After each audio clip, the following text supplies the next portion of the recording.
নিঃশ্বাসও যেন আল্লাহর জিকির ছাড়া অতিবাহিত না হয়। আযকুরুল্লাহ যিকরান কাসীরা এই শব্দের অর্থ লিখছে যে বাড়িতে থাকো আর ঘরে থাকো, ঘরে থাকো আর বাইরে থাকো, সুস্থ থাকো অসুস্থ থাকো, দেশে থাকো বিদেশে থাকো, সর্বক্ষণে সর্ব অবস্থায় আমাকে স্মরণ করো। অসাব্বিহুহু বুকরাতাও ওয়াসীলা, তোমরা সকাল সন্ধ্যায় আমাকে স্মরণ করো। এই জন্য আমার শায়েখ দুইজন শায়েখ বলেছেন যে একটা নিঃশ্বাসও যেন আল্লাহর জিকির ব্যতীত অতিবাহিত না হয়। আল্লাহু আকবার। যদি হিসাব চায়, কাল পরশুদিন ঈদগাহের ইমাম সাহেব সুন্দর বয়ান করছেন যে ইয়াউমাইযিন তুহাদ্দিসু আখবারা, যে জমিন থেকে যে কর্ম আমি করব এই জমিন আমার জন্য সাক্ষী হয়ে যাবে। আল্লাহু আকবার। ভাইরা বাবারা সবাই জানেন সিসি ক্যামেরা নামছে এখন। সিসি ক্যামেরা অনেক বড় বড় বাড়িতে দেওয়া আছে, অনেক দোকানপাটে আছে। সিসি ক্যামেরা আপনি কি করতেছেন, কোন জায়গায় কি করতেছেন সব ধরা যাচ্ছে। কোনো দোকান থেকে মাল চুরি করবেন পারবেন না, ধরা পড়ে যাবে।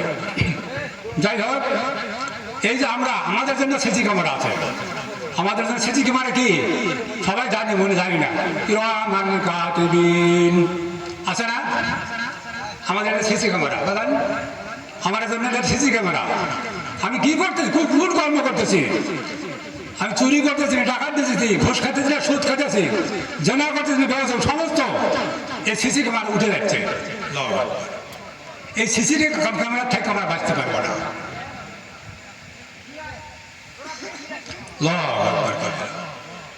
আমি খুবই অসুস্থ, তারপরে কয়েকটা কথা বলছি, উদ্দেশ্য বলছি, হয়তো আগামী দিন আর পাবো না।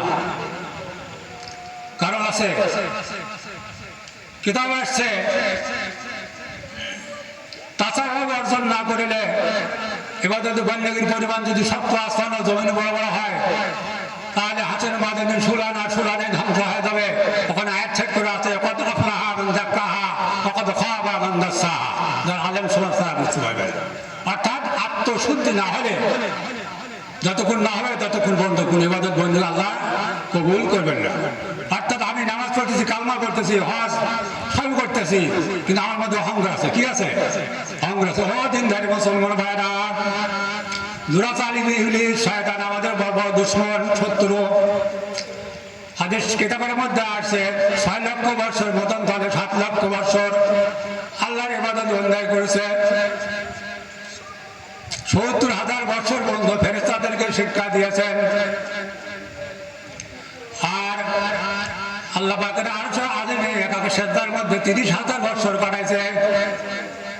30,000 বছর কাটার পর সিজদাতে উঠে বলছে, হে বারে খোদা, আমার মনে হয় এই পৃথিবীর বুকে আমার সাথে বুজুর্গ লোক আর কেউ নাই। বারে খোদা আল্লাহ রাব্বুল আলামিন বলেছেন, হে আযাজিল, এমন এক সময় আসে, এমন এক যুগ আসছে, আমার এমন একজন নবীকে প্রেম করব,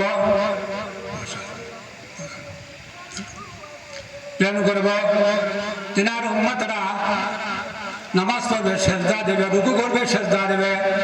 সেজদার মধ্যে মাত্র 3 বার বলবে সুবহানা রাব্বিয়াল আ'লা, সুবহানা রাব্বিয়াল আ'লা, সুবহানা রাব্বিয়াল আ'লা।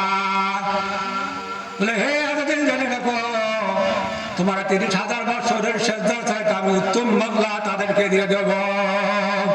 সুবহানাল্লাহ।